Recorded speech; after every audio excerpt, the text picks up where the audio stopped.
করে ধাপিয়ে খেলেছো। হ্যাঁ, এই দুজন যারা ভারতীয় দলে খেলার স্বপ্ন দেখে, এদের তুমি কী? ও তো হাবিব স্যারের রেকর্ড ভেঙেছে, এর থেকে বড় আর কী হলো। হাবিব স্যার যে সন্তোষ ট্রফিতে সবচেয়ে বেশি এতদিন হায়েস্ট করাচ্ছে, এতদিন ছিল মানে বুঝতে পারছো কেউ ভাঙতে পারে। এটা ও ভেঙেছে, এটা ও আগামী দিনে ও আইএসএলেও গোল করবে। তো তারপরেও যখন কোনো ক্লাব বলে যে এই সব ছেলেরা আমাদের আইএসএল, না কেউ বলছে না, কেউ বলেছে একজন, কে বললে জানি না, কিন্তু কেউ বলছে না। আমরা তো সবসময় ও এদের দুজনকে সাথে আমাদের টিম সবসময় আছে ওদের সাথে। আমরা প্রথম কদিন ওরা এসছে, তবে হয়তো পরের একটা দুটো ম্যাচ পর থেকে ওরা খেলতেও দেখতে পাবে। ইসরাফিল দেওয়ান সম্পর্কে কী বলবে? ইসরাফিল কলকাতা লিগে অতগুলো গোল করেছে, আমাদের মানে অধিকাংশ অ্যাসিস্ট করেছে, সন্তোষ ট্রফিতেও প্রচুর অ্যাসিস্ট করেছে, গোল করেছে। এরা আগামী দিনে আরও ভালো খেলবে আমাদের। আজকে এই যে কথাটা, এদিকটা আসো, আলোর দিকটা আসো, আলোর দিকটা এইখানটা। না না, তুই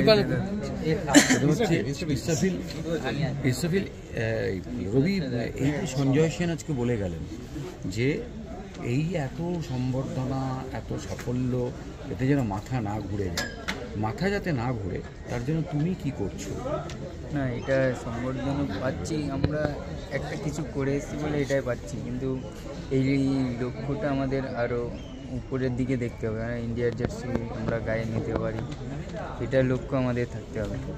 দীপেন্দু হয়তো বিতর্কে জড়াতে চায়নি, কিন্তু কলকাতার 3 প্রধানের মধ্যে এক প্রধানকে যখন বলা হয়েছিল যে রবি হাসদার প্রিয় ক্লাব এই ক্লাবটা এবং এই ক্লাবে আপনারা কেন তাকে নিচ্ছেন না, তখন সেখান থেকে বলা হয় যে না, ওরা ঠিক আইএসএলে আমাদের দলে পারবে না, তার চেয়ে ভালো হয়েছে মোহামেডানে গেছে, ওখানে চান্স পাবে।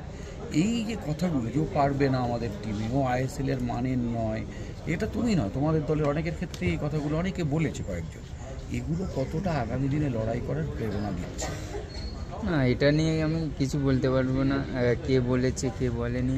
আর আমি এখন মোহামেডানের সাথে প্র্যাকটিস করছি, এখন টিমের সাথে। হয়তো রেজিস্ট্রেশন হয়ে যাবে কদিনের মধ্যে, আর চান্স পেলে নিশ্চয়ই আমি আমার সেরাটা দিতে। 2025 কি তোমার জীবনের সেরা বছর? এত সুযোগ, এত সম্বর্ধনা, এত সব কিছু তোমার কাছে এলো। সেরা বলতে এটা আমার বলতে পারি, এটা থেকে আমার আরও বড় জায়গায় যাওয়ার একটা শুরুয়াত হলো এটা। ইসরাফিল, তুমি সেদিন গোলটা করিয়েছিলে, তোমার পাস বা বাড়ানো বল থেকে রবি হাসদা গোল করে। এই সম্বর্ধনা বা এত সম্বর্ধনা যেগুলো পাচ্ছ, সেগুলো তোমার কতটা মোটিভেট করছে? অনেকটাই মোটিভেট করছে, কারণ চ্যালেঞ্জিংটা আরও বাড়লো, কারণ আমরা যেহেতু চ্যাম্পিয়ন হয়ে এসেছি, সকলের নজর আমাদের দিকে, তো আমাদের আরও ইমপ্রুভ করতে হবে।